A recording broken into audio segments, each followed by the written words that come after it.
Welcome back to this week's episode of The Real Country File. We have moved into the new office and I'm hiding in it because there's a big storm going on this weekend. Plenty of wind, plenty of rain. Hope you're all managing to stay out of it. Anyway, this week's episode is sponsored by BPI. So BPI are an auction place that do auctions for machinery, tools, everything really. But one of the main things they're doing soon is they're doing the auction for the Rea Valley stuff that went into administration, was it about a month or two ago? So that auction actually, I think, is on the 30th of October, but they've got a viewing date on the 28th of October.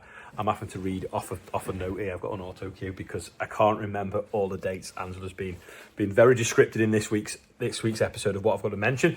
We're going to go and speak to Stephen anyway. He's over in Lancashire talking to Paul and Charlotte, who have some cows, and I'm going to talk about how social media can be quite negative and malicious phone calls and different stuff like that. So they'll go through that in a minute. But there should be a QR code on the screen actually now, and that's where you can register if you want to bid at the auction. Like I say, it's on the 30th of October, and you can go and view on the 28th, I think, at York.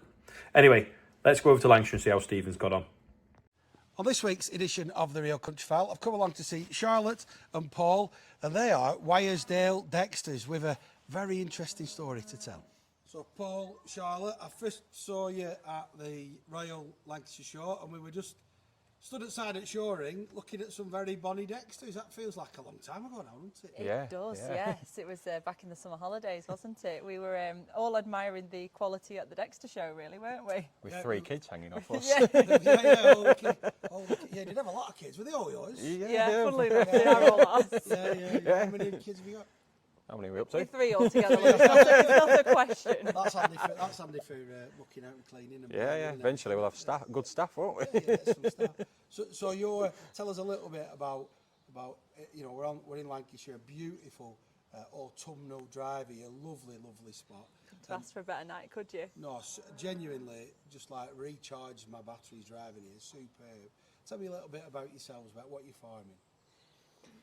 We farm Dexter cattle. Originally, when we took over, Charlotte's nana and granddad had Charolais, and for the land, they're too heavy, to be honest. So we went extreme and went for the smallest cow we could, or nearly. These are non-short ones. You can get smaller, just to help the land, to be honest. They don't make a mess at all, do they? No, the aim at the time was that we needed the muck, because at one point we got down to no cows whatsoever when we whittled out Grandad Charolais, and we realised the ground really needed muck. So we decided that a bit of research, wasn't it, that the Dexters would be the answer for just making muck, and they're also meant to taste really good. So we thought, well, we weren't really bothered about actually selling them in the auction. We just wanted a few to make some muck and have a good burger afterwards, really. Okay. So yeah, it sort of developed really. We started in 2019 with the Dexters, then COVID hit, and when things started to change in terms of like supermarket supplies and one thing and another, at the time Paul was, of me and my grandparents, he was our one non-vulnerable person. And it meant he had to do all the shopping, so his answer was that he butchered a cow for us and said, right, you just need veg now, we'll survive off mince. We thought it tasted good, didn't we? We thought it'll do all that. Yeah, but then we got a couple of other people who, similar situation to us, where they may have been highly vulnerable or they were struggling to get supply. And we started just selling a few like meat boxes in a bundle, really, to a couple of people on Facebook, friends and family, so on and so forth. And we've not looked back, really. No. So kind of really, the COVID gave you a boost, change of direction. Yeah. A massive change of direction. So at the time, I was classed as furloughed. So I had a lot of spare time on my hands. So it was a good time to actually push it, research it, see what people liked, didn't like, and take it from there, wasn't it? Yeah, and we've grown since. Like we've grown in numbers because we didn't have the supply all year round when we first started, but now we do. We're doing quite well now, aren't we? Because even we had to go back to the supermarket eventually and buy mince, and you realised it was really rubbish. Disappointed with the taste. So. And I've seen you a couple of times now at the farmers markets, at Horton Farmers Market. Tell us, first of all, how's that gone? It was a really nice turn of direction that we never saw coming, really. So it all started, my actual profession is primary teaching, and it was through a friend of the family, but I also taught their daughter. So Mrs. Kirkham's Cheese at Goosner, they got in touch with us, didn't they, and said we were thinking of doing a farmers market. And at the time they sold it to us that it was one of the little girls from my class and they were doing it for their charity hours. Would we come along and do a farmers market with them? So we said, yeah, go on, why not? Expecting a few knitting nanas and a few crocheted cats. And actually it was a really huge farmers market. We were up against like Lovingly Artisan Bakery. We were actually next to them, weren't we? Yeah, we were. And we were like, we are really out of our depth here. Like, what have we agreed to? And as it happened, it was one of the best days we've ever had. We got to meet loads of new people, returning customers, people who, and then you start tumbleweeding, people start recommending, people talking, and it's all a big conversation, isn't it? So from Goosner's Market last April, wasn't it? Yeah, There, we then got headhunted by a couple of the other markets that said, would you like to come along? And that's where we've got to now, isn't it? Yeah, and again, So Horton Towers recommended to us by another friend who does markets as well, didn't they? So it's all through who you know, isn't it, with the farmers markets? You've certainly got a way about you, the way you were taught. You know, you've got that. Not everybody can talk to customers the way you do to get your product across. And, and I'm wondering if part of that's your teaching background. You know, Teaching, or I just like to chat, Stephen. I think it's more about a passion and a drive that I guess you get. Well, you get it if you're passionate and okay to talk. That's one thing. It's a skill in itself, isn't it? I think it comes from like right back to even going to the young farmers and having to do your stock judging and your like you're sort of giving your reasons and bits and pieces. Like you knew at stock judging at young farmers, you had 4 animals in front of you and you know how to put them into an order of your preferences. The way to get the points was to explain clearly without negating any of the other lesser animals. So yeah, I'd say Young Farmers was a really good starting point for me in terms of public speaking and to others, because you are pushed slightly out of that comfort zone. You're meeting new people, you're going up against quizzes and different people, aren't you? Yeah. So yeah, I'd say teach. So that's working. That worked for you, and the markets are going well. Yeah. Yeah. You don't just sell meat, do you? Well, I say I do primarily sell meat. The tallow cream came from a byproduct from the animal itself, and it was actually it was a customer of ours who she's called Carla. She has her own beauty business, but she likes to do things with a bit more of a natural twist. And it was her that originally started out saying, "Why don't we do tallow cream?" And in fairness to her, she was the one that came up with the idea, and I just I've taken it on from her really. But in terms of, it was from a conversation about our daughter's eczema, wasn't it? Yeah. She really suffered with it, and I couldn't keep it handled where it wasn't breaking without steroids and harsh creams from the doctors. And touch wood, a few tweaks to her diet and a few tweaks to her actual personal health care. The tallow cream seems to be the thing that's keeping it under wraps, really, isn't it? Yeah, keeps it at bay, yeah. So that's why we make it. We make it for her selfishly.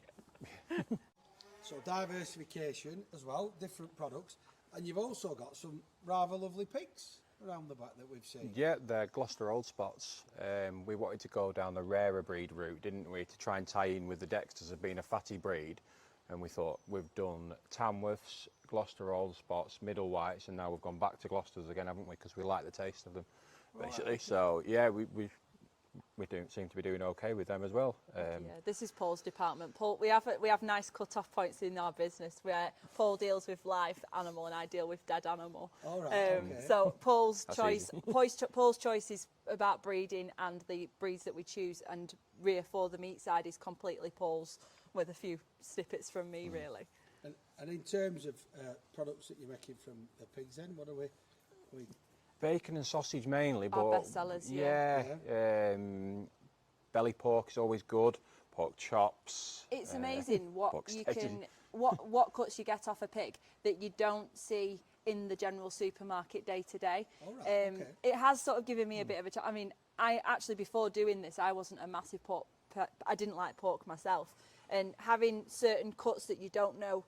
If you don't know what it tastes like or how to cook it, how can you sell it? So it has made it a bit of a challenge for me that I like to try and see what I can do with it myself. And there has been some really nice finds, hasn't there? It's like I'd never had a pork fillet until I tried with one of our own and actually really enjoyed it. So now I am slowly converting to the pork side on top. And we do get some orders of what people want. If they want something, we'll always try and get it for them. And then we'll try it as well. Now I'm interested in something that you said, Charlotte, when I rang you up about how you'd had a drop inspection that somebody had put a complaint in about your animal husbandry. Tell us a little bit more about that. Yeah, so it was Monday morning, as you would. We got a phone call from a mobile number, and I must admit it was the lady from Animal and Plant Health. And she said, we've had this anonymous tip off this morning that you are feeding human waste to your pigs, and it means that we have to come and do an emergency spot inspection on you. Luckily, like from her point, I mean, the team at AFA were absolutely brilliant. If this had been a genuine cause for concern, that company were ready to lift our whole animal, any animal on this farm within a couple of hours, because they were coming for this emergency inspection. She said, luckily, with the social media coverage that we do in the website, she was a bit hesitant to believe it fully, because why would we put our whole life on social media for the world to see, and our customers and people that are interested alike, if we had something to hide? Which luckily that did mean she was on her way, but it was a nice meeting with her rather than on a negative. It was a positive start before she even arrived. So actually, it did help, didn't it? Just she came in, she saw everything that she needed to see in a good way. She actually sent her WhatsApp. It was so relaxed. It was a WhatsApp to her boss to say, "Is this what you want to see?" And the boss said, "Walk away." That was it. So you had the pigs in a field then? They just come inside then due to rain that we've had.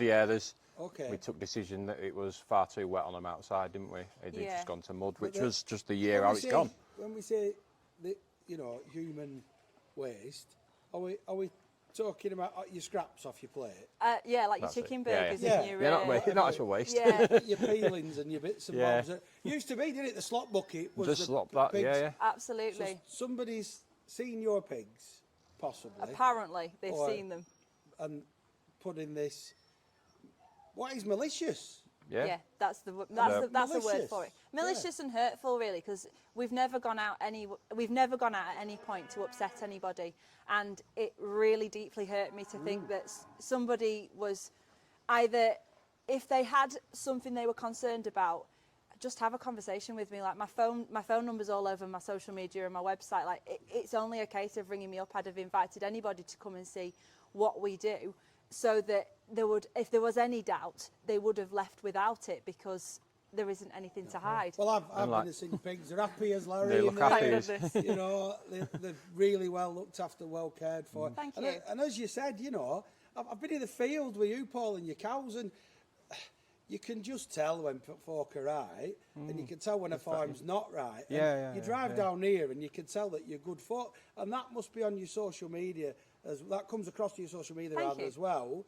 So the only word is malicious, and farmers have a lot to put up with, don't you? So you're trying to do it right. You both got other jobs as well.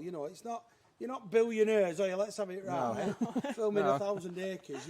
You're trying to do something right, and we've just got to educate the public, I think, a little bit more, just to say, you know what, just throttle back a bit, because there's some good people about.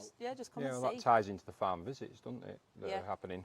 Yeah, we are through the Forest of Bowland. We are doing some farm visits to our farm, where we're doing 2-hour sessions for. It is aimed at children, but it is a chance to give them a bit of education about farming, agriculture, how it works to help the climate or the global. And where your food comes from, generally, and just food, so everyone knows. It's got so many different hats to cover within one farm visit, and actually I'm really excited to do it, because I do think it is, from the people who have booked on and shown interest, it is going to be a really positive outcome for the teams involved in this programme.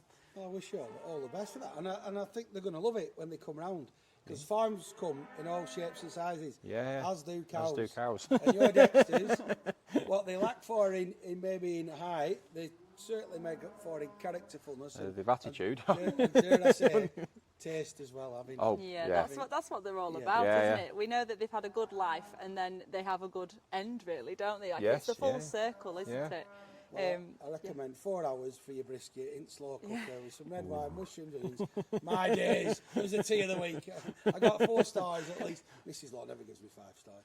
It's been absolutely lovely to come and see you. Hopefully you'll let us come again. Absolutely. Come when you want. And I look forward to seeing you at the farmers' markets over the winter. No, thank you very much for your time. Great. Keep up the Thank you, Stephen. Thank you. There you go. Managing public relations is not easy. If you like cows, there is a job vacancy going at Reaseheath College, but the application closes at midnight tonight, and there's a link in the description of the video. If you have got any vacancies or anything, you can also add that onto the Farmart jobs page. Again, that should all be in the description. That is probably about all for this week. Don't forget the auction for Rea Valley Tractors is on the 30th. And you can view it on the 28th. I think I've told you a few times now, but just so you don't forget. Anyway, I'm going to leave the last word for today's video to BPI. So Nathan from BPI is going to have a little bit of the last word anyway. That's all from me this time. Thanks for watching, and I'll see you next time. Over to Nathan. So as you can see behind me, we've got a fair few items on site, but register online at bpiauctions.com to see what else we've got.